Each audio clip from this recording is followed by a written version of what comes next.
First story. My wife stopped her cancer treatment, and she didn't tell me. I'm at a loss for what to do. My whole world has been shattered. We've known for a while that she's had breast cancer, but it was caught early, and she responded to chemotherapy. She dropped a bombshell yesterday when I told her I'd be about an hour late picking her up from chemo. She tells me, "Don't worry, I don't need it anymore." Wait, what? How? Why? As it turns out, she's stopped treatment. The cancer has spread everywhere now. She's unaliving. At best, she has not even 6 months left. She says there's a good chance chemo will not work, and at best, all it'll do is give her time. Of course, I was mad. I've never yelled at her. I've never flirted with her, but last night I felt betrayed. Like a part of me unalive. She's unaliving, and she's lied to me about it. She's been skipping chemotherapy treatments for the past 2 months. So that means she has 4 months at best to live. What was she planning? Not to tell me and just randomly unalive. She tells me she doesn't know, but she was scared and coming to terms with the fact that her life was going to end soon.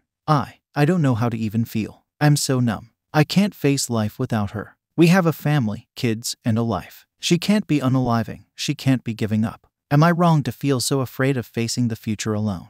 Am I wrong to feel so betrayed and upset over her lie? This is life or unalive. How could she lie to me like this? I feel so goddamn betrayed. I've just been crying. I don't know what to even do. TLDR. The wife has terminal breast cancer. I stopped treatment without telling anyone. I feel betrayed and scared by her lie. Update recovered with Reddit. Well, I've had time to collect my thoughts. I can't blame her or be mad at her for lying to me. I fully understand. I just got emotional and was overwhelmed. The truth is, all that is minor compared to what's coming. Well, bad news. She had a seizure Monday, and we rushed her to the ER. Her timetable has shifted. She'll be lucky to make it through May. As we were told, 6 months is the absolute best situation, but even through May, it's not set in stone. It's possible she won't even last that long. Her cancer is very aggressive, and without treatment, it's just everywhere now. It's a matter of which tumor ends her. The tumors have spread. She's got a few small oranges pushing into her brain now and a large soccer ball-sized one in her chest.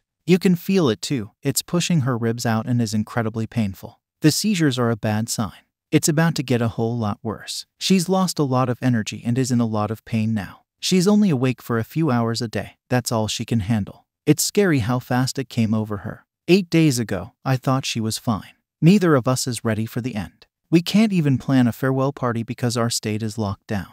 As for my wife, she's 50 over 50. The seizure scared her. She's finding it difficult to accept the fact that her life is over. Some days she's fine, but other days she's crying and can't accept it. I try my best to remain strong, but it's not easy. I'm terrified like I've never been before. But we can't spend all day crying. We're doing the best we can to make as many memories as we can before the end.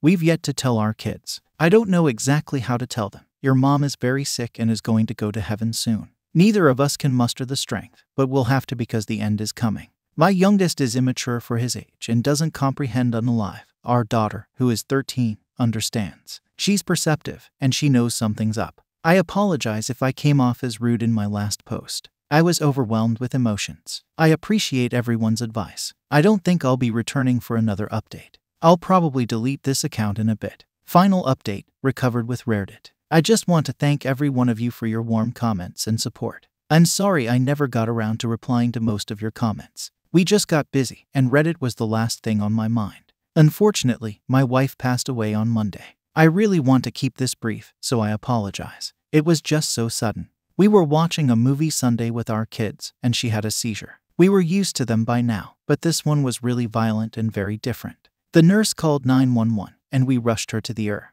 And that was that. She just never woke up. No final words, nothing, just gone. One moment she's laughing, and then the next she's gone. It's taken a moment to realize she's gone. I'll never see her again. I'm grateful we spent the final days making memories, ensuring we would never forget her. She was a wonderful woman, and I will miss her. I really appreciate everything y'all have done. As I said, I won't be replying to most. I don't plan to stick around, so please do not give me gold or spend money on me. I don't plan to reveal any personal information or elaborate further. Still, I genuinely appreciate this sub and the kind people who have given me lots of heartfelt sympathies and advice. Second story. I agreed to be a surrogate mother for my sister and Bill. Then they dropped the bomb, saying they wanted it to be done in a traditional way. I can't do it now. For most of my life, my sister Alice has been wanting kids but has been unable to carry a baby to full term, in part due to endometriosis. She was in a lot of pain and had to have a hysterectomy. Alice and her husband Ben have fostered 5 children, adopted 2 children with autism,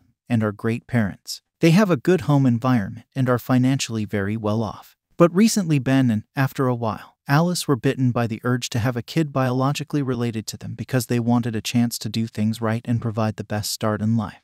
Their views, not mine. So they asked me to be their traditional surrogate and said that they would cover all costs associated with it. They would also be paying off my student debt, renting a 2-bedroom apartment for 3 years, and giving me a substantial amount of cash. I said sure, it'll be 9 months of my life in exchange for being set up for quite some time, and my immediate family thinks it is a great idea. However, when I said sure, I was expecting something along the lines of IUI, where we go to the doctor to get Ben's sperm prepped, me getting shots, etc. Basically the whole artificial insemination package. But Alice and Ben have asked me to, well, get pregnant the traditional way. Their rationale is that, 1. It is the cheapest way, 2. They don't want to go to the hospital given the corona pandemic, and 3. They think babies conceived naturally are healthier, or that the pregnancy would be safer without the chemicals. But I just can't get over the extreme ick factor. And even if this was going to take place at home, I think a syringe would work fine. Am I going loony for thinking of going back on my word? Is their request reasonable? My immediate family doesn't see anything wrong with it and has been congratulating my sister on her impending baby. On the other hand, if I do give it up, am I also mad for passing up what is essentially $200,000, especially in this economy now? Edit, thank you. I see that I am completely out of my depth here and will be discussing with my sister alternatives that don't include me carrying the baby. I'm not looking forward to that discussion, though. Update. All the comments on my previous post showed me that I am way too young, dumb, and ignorant for what I signed up for. I started researching actual lived experiences, and I read so many horror stories that I've decided not to go ahead with being involved in any way, shape, or form with helping them have kids. In fact, I'm not even sure if I want to ever get pregnant after all the stories about 3rd and 4th degree tears, poop, and miscarriages. I am clearly not in the right stage of life or maturity to even consider doing something of this magnitude. The difficult part was mustering up the courage to call my sister to tell her my decision. I really look up to my sister and love her a lot, and our family and religion have always been about helping others out where we can. When I called her to tell her, we had a short conversation at first where I basically said, "Sorry, I can't do it. But that doesn't mean I love you any less." She seemed sad but said she was happy to respect my decision, and I thought that was it. Then, just last night, my sister and Bill called me back over Zoom. My sister was crying and begged me to reconsider, as both of them really wanted biological kids. Bill told me that they were really disappointed in me and hoped that I would find it within me to do this. When I told them my concerns, my Bill just said that pregnancy and motherhood are beautiful and natural processes and that I was made for them. I'm so glad I did this over video call instead of in person, because I just hung up on them and faked having connection problems. I've been ignoring their texts so far, and frankly, I don't know what else to say. But in any case, thank you all from the bottom of my heart for opening my eyes. An update. I'm leaving for the airport in a few hours to move across the country, and I can't sleep. I plan to slowly phase out contact with my family and community, even though I love the people there a lot. Long story short, I went over to Alice and Ben's house to visit their kids in May. While there, they asked me in person to reconsider my decision. Sometime during this, Ben started kissing and groping me. I let him. I know typing this out makes me seem dumb for going over and weak, because I was. But I just froze, and it was very difficult to say no in the moment, especially with my sister crying and Ben having quite a presence in person. Trust me, I have replayed the scenario so many times in my head, wishing I was stronger in that moment.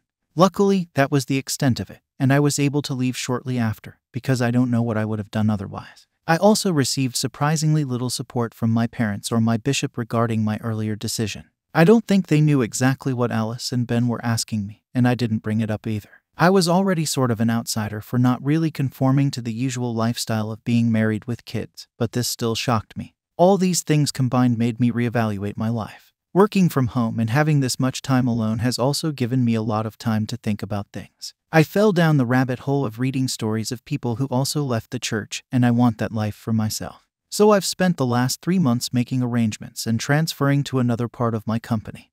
And today is the big day. I know it's not going to be easy. Pretending to be normal at the last Pioneer Day family gathering was the hardest thing I needed to do, but I did it for myself and for closure. But I'm going to get through this. Thank you for the advice, and stay safe, everyone. Feeling grateful 1 year. My 1-year anniversary of leaving the mess that was my family behind is coming up. I am dusting this old account off to keep a log that maybe I can look back on.